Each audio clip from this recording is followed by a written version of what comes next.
Goeienaand en baie welkom by ons goeie nuus om 7 en dit is dan ook die 11de Desember. Dit is ook vanaand dan ons laaste woensdag oordenking vir hierdie jaar en dan sal ons weer vroeg in die nuwe jaar sal ons hervat. Ons is so 'n bietjie met 'n klein reeksie wat ons gepraat het oor die rol van die skaapwagters en die rol van Herodes. En nou ja, ons kan dan sekerlik nie anders as om ook af te sluit oor die hele rol wat Maria ook gespeel het rondom Kersfees nie. En ons lees nogals baie van Maria. En ons gaan net so kyk wat leer Lukas 1 vir ons, maar voordat ons dit saam lees, kom ons bid net saam. Here, baie dankie vir u sorg en u liefde en dat ons kan terugkyk op 'n jaar en u goedheid en u genade so duidelik kan raak sien. Dat dit ook soos 'n goue draad deur ons lewens geloop het. Ook in tye wat ons nie altyd geweet het watter kant toe nie, is u nog altyd en steeds die goeie en die getroue Here. Dankie ook vir vanaand. Dankie vir die geleentheid om ook so week na week op hierdie manier ook na u woord te kan kyk en dit saam te kan oordink. Here, mag u ons elkeen dan ook, en u ken elke luisteraar, mag u ons toefou in die sorg, mag die Kerstyd vir ons 'n tyd wees, waar ons ook net die wonder van u koms gedenk, en dat ons ook dink in die feit dat u mens word in Christus, die grootsheid daarvan. Wil u ons ook vanaand seën as ons u woord oopmaak, en ons bid dit om Christus ontwil. Amen. Nou ja, lees gerus saam met my wat sê Lukas 1. In die 6de maand van Elisabeth se swangerskap het God die engel Gabriël gestuur na 'n maagd in Nasaret, 'n dorp in Galilea. Sy was verloof aan Josef, 'n man uit die geslag van Dawid. Die naam van die maagd was Maria.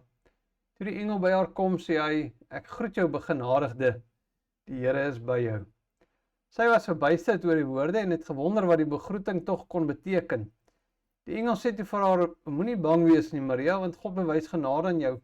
Jy sal swanger word en 'n seun in die wêreld bring en jy moet hom die naam Jesus gee. Hy sal groot wees en die seun van die Allerhoogste genoem word. Die Here God sal hom die troon van sy voorvader Dawid gee en hy sal as koning oor die nageslag van Jakob heers tot in ewigheid. Aan sy koningskap sal daar geen einde wees nie." Maar Maria sê vir die engel: "Hoe is so iets moontlik, aangesien ek nog nooit omgang met 'n man gehad het nie?" Die engel antwoord haar: "Die Heilige Gees sal oor jou kom en die krag van die Allerhoogste sal die lewe in jou wek. En daarom sal die een wat gebore word heilig genoem word, die seun van God. Kyk, 'n bloedverwant van jou, Elisabeth, het in haar ouderdom self ook 'n seun ontvang, en sy wat as onvrugbaar bekend was, is nou al in haar 6de maand. Niks is vir God onmoontlik nie." Maria sê toe: "Ek is tot beskikking van die Here, en laat met my gebeur wat u gesê het," toe die engel van haar af weggegaan. Nou, rondom al die gebeure van Kersfees is Maria sekerlik die bekendste. Nee, oor geen ander mens het daar eintlik soveel legendes ontstaan soos oor Maria nie. Maar wat weet ons van haar? Ons weet, Maria was 'n jong vrou, meisie, wat van Nasaret afgekom het. En Nasaret was maar 'n nederige ou klein dorpie, waarvan ons eintlik heelwat in die Bybel lees. Nee, en daarbey saam was Maria nie iemand van hoë wêreldse aansien nie. As mens die loflied van Maria lees en dan lees ons ook van hoe sy praat van haar nederige staat, nee. So dat die Here eintlik vir Maria raak sien binne in haar eie kleinheid en haar nederigheid ook. Sy het nie hierdie status of uit 'n groot familie of 'n belangrike familie uitgekom nie. En wanneer Maria dan ook haar reinigingsoffer bring 40 dae na die geboorte, dan bring sy dit met 2 tortelduwe en 'n jong duif. En dit was eintlik die voorskrif vir Jode wat nie 'n jaar oud lam kon bekostig nie, wat op sigself ons iets van Maria leer. Verder weet ons, sy was ook uit die geslag van Dawid. En dan leer ons van Maria ook ken as 'n vroeë mens, iemand wat volgens die wette van die Here geleef het. Nee, as weer eens haar lofsang lees, dan sien mens sy al baie uit die Ou Testament ook aan. Wat beteken sy het ook die skrifte geken. Sy gehoorsaam ook die wette rondom, of die wette na die geboorte van Jesus, stiptelik en volgens die wil van die Here. Die feit dat sy nog 'n maagd was, getuig ook van haar lewe van gehoorsaamheid aan God. Maar in alle opsigte, Maria, doodgewone mens. Wanneer die engel aan haar verskyn, dan raak sy bang, sy raak ontsteld, want wie is sy nou dat 'n engel aan haar sal verskyn? Goed, wat weet ons nog van haar? Ons weet, sy was ook verloof van Josef. Nee, en destyds was 'n verloving baie meer vas en 'n vaste verbintenis as wat dit vandag is. Wanneer mens verloof geraak het, het mens eintlik al trou aan mekaar gesweer tot die dood toe. Maar nog steeds is dit die huwelikseremonie later wat dan eers die vryheid tot seksuele omgang gegee het. So, ja, waarskynlik Maria ook haar drome gehad saam met Josef. Presies hoe oud Josef was, dit weet ons nie. Daar's legendes wat sê hy was nou al 'n ou man omdat hy aangeneem word dat hy vroeg gesterf het. Maar nie almal sterf net op 'n hoë ouderdom nie, nee, hy kon ook jong gesterf het. So is ook moontlik dat Josef dalk 'n jonger man was wat maar net vroeg dood gegaan het. Soos hy was hy ook uit Nasaret, hy was ook in die geslag van Dawid en iets van 'n lewe het vir hulle oopgelê. En dis omtrent eintlik al wat die Bybel van haar leer. En daarom dat dit jammer is dat deur die eeue daar soveel verbeelding losgemaak is rondom Maria. Nee, daar's ook deur party kerke gesê sy was 'n heilige figuur, sy het nie sonde gehad nie, sy was bo menslik. Sy het ook nie eintlik gesterf nie, sy het opgevaar na die hemel toe soos Elia en daardeur word sy ook aanbid. En vir al daardie dinge kry ons absoluut geen gronde in die Here se woord nie. Maar dat Maria wel 'n geseënde persoon was, iemand wat deur die Here gekies is vir 'n belangrike funksie, dit is wel waar. Nee, en so ons moenie aan die ander kant van die wa afspring en iets van die besondere werking van die Here met Maria miskyk nie. Want as die engel by haar kom, dan begroet hy haar ook as die begenadigde. Elisabeth roep ook uit dat Maria is geseënd onder die vroue. Sy word gekies om die moeder van ons Here Jesus Christus te wees. En dus daar is uit die aard van die saak ook 'n besonderheid daaraan. Maar sy is ook dan die enigste persoon rondom Jesus se geboorte van wie ons later in die Bybel nog ook heelwat van lees. Soos gesê, Josef het waarskynlik vroeg gesterf. Van die wyse manne lees ons nooit meer nie. Die herders het gekom, hulle het ook gegaan. Ons weet ook nie wat het van hulle geword nie. Herodes self, hy gaan ook dood, nie lank na Jesus se geboorte nie. Maar van Maria, die moeder van Jesus, lees ons later weer. Ons lees byvoorbeeld van haar en haar seun toe Jesus op 12-jarige ouderdom in die tempel was. Ons lees later in Johannes 2 by die bruiloft in Kana, waar Jesus die water in wyn verander het. Jesus beleef ook die bittere kant van Jesus se lewe. Sy was daar toe hulle Jesus gekruisig het. Sy het dit gesien, sy het aanskou.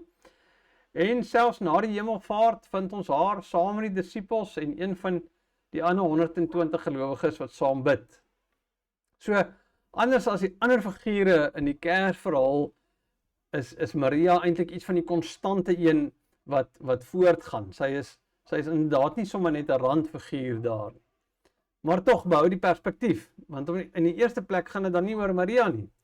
Jesus Christus, dis waaroor Kersfees gaan. Hy speel die hoofrol as mens wil. Nee, die aankondiging van die engel van Maria sê sy is in sy diens. Die engel se aankondiging handel oor die verlosser met die naam van Jesus, die seun van die Allerhoogste. Hy het die troon van Dawid sal ontvang en in ewigheid sal regeer. En Maria se reaksie wys ook daarop dat sy iets daarvan besef. Sy sê sy stel haarself in diens van die Here. Later aanbid sy vir Christus saam met sy medegelowiges. Nee, sy is geheilig, maar ook soos ander gelowiges deur haar geloof in Jesus Christus alleen. So haar besondere rol staan met ander woorde nie los van die feit dat Jesus Christus die seun van God is nie. Waarvoor gebruik die Here haar? Die Here kies haar om die moeder van Jesus te word. Nee, uit haar is die Messias gebore. En dis dan baie duidelik is wat Lukas vir ons vertel, 'n maagdelike geboorte, iets wat natuurlik menslik onmoontlik is. 'n Kind wat gebore word sonder die toedoen van 'n man. So ons staan voor 'n wonderwerk wat die Here ook laat plaasvind het en wat deur die eeue natuurlik al van die vroegste tye af deur baie mense in twyfel getrek word en vandag heelwat mense natuurlik wat dit ontken. Nou dit is so, die Here kan natuurlik op 1000 ander maniere verlosser gestuur het, maar hy wou nie en hy het ook nie. Hy het besluit om hierdie gewone meisie, die gewone vrou Maria te gebruik. Hy het besluit om deur die krag van die Heilige Gees 'n kind in haar te verwek En so word dit dan ook vir ons geskryf in die Here se woord. En selfs Maria, wanneer die engel vir haar die boodskap bring, sê, maar hoe is so iets moontlik? Ek het dan nog nooit omgang met 'n man gehad nie. En dan lig die engel so 'n bietjie die sluier as hy sê, die Heilige Gees sal oor jou kom en die krag van die Allerhoogste sal oor jou oorskadu. Nee, dieselfde lewendmakende Gees wat oor die waters gesweef het, waardeur alles tot stand gekom het, gaan lewe in haar wek. Wat vir ons maar net sê dat die verlossing het op die Here se inisiatief plaasgevind, sonder die inmenging en die toeboen en die besluit van 'n mens. Hy is nie van mense afhanklik om te verlos nie, hy doen dit uit genade, op grond van sy eie vrye wil en almag. Nou ja, verder leer die verwekking deur die Heilige Gees, dat die verlosser wat gebore word dan ook volkome God gaan wees.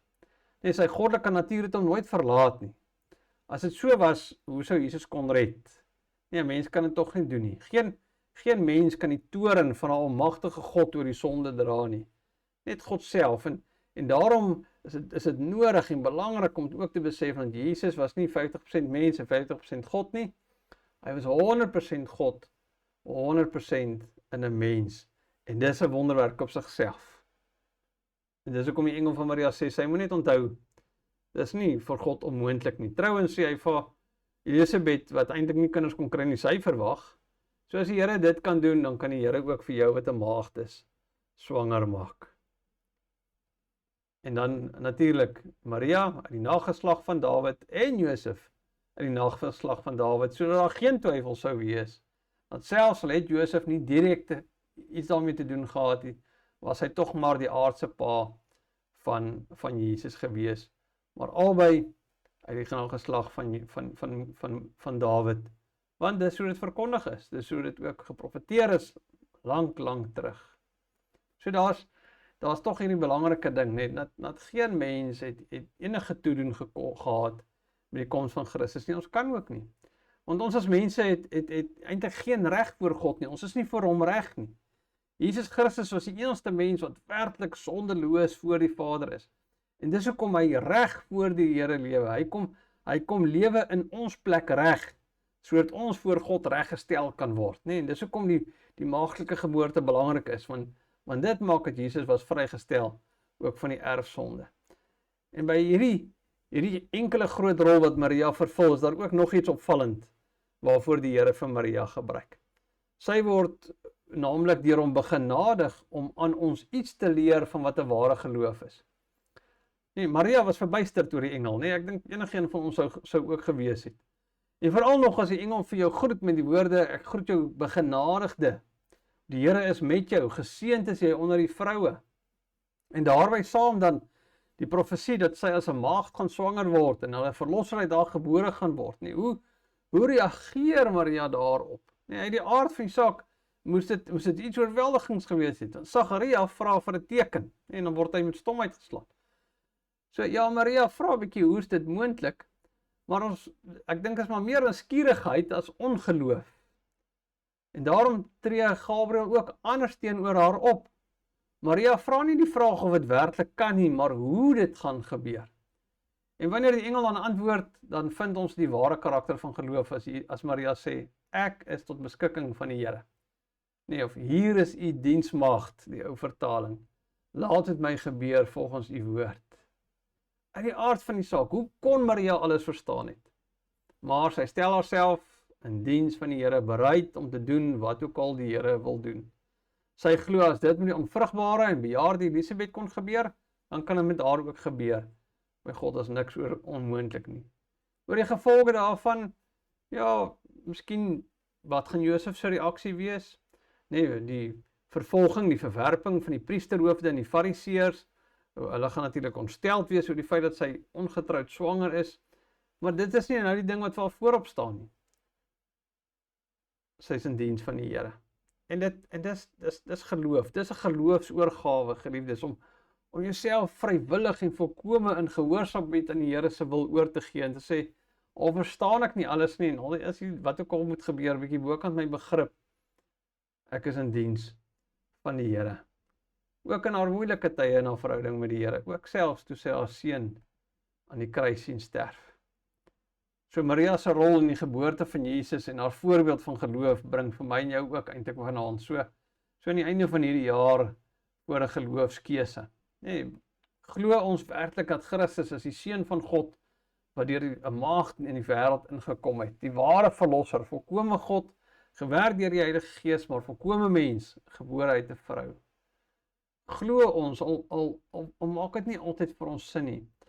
En is ons dan bereid om ook soos Maria te sê, maar Here, ons is in u diens. Ons is tot beskikking van u wil. Maak met my wat u goed dink. Want dan is die mooie daarvan, wanneer ons net daai oorgawe kan gee, daai besef kan gee, dan is die mooie daarvan is dat dit kom nie uit onsself. Dan is ook ek en jy, net soos Maria, begenadigdes. En dis 'n geweldige titel. Begenadigde beteken geen iets van ons kant af nie, maar 'n wonderlike genadegawe van die Here se kant af. Begenadigdes. Ek is die Here se. Hy het besluit, hy het dit gegee op grond van sy liefde en sy grootheid. En dan is Kersfees regtig ook 'n vreugdefees om te sê, wow, Jesus Christus het gekom. God het mens geword. En in hom en deur hom is ek 'n begenadigde. Het ek daai titel, wat 'n troos, wat 'n vreugde. Amen. Ons Here, baie dankie dat ons u woord het en dat ons in hierdie tyd ook 'n vreugdetyd kan hê, die heerlikheid kan herdenk dat u seun mens word, dat hy in ons plek kom sterf, dat hy opstaan, dat hy leef en dat ons in hom 'n lewende Here het en dat ons in hom 'n nuwe lewe het, 'n lewe tot in ewigheid. Wil jy ons elkeen dan ook in hierdie Kerstyd toevou?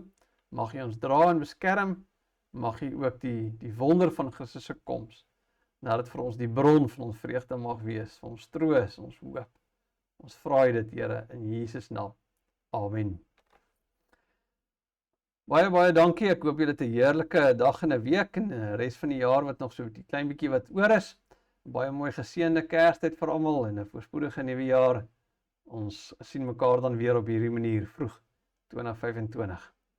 Groetnis.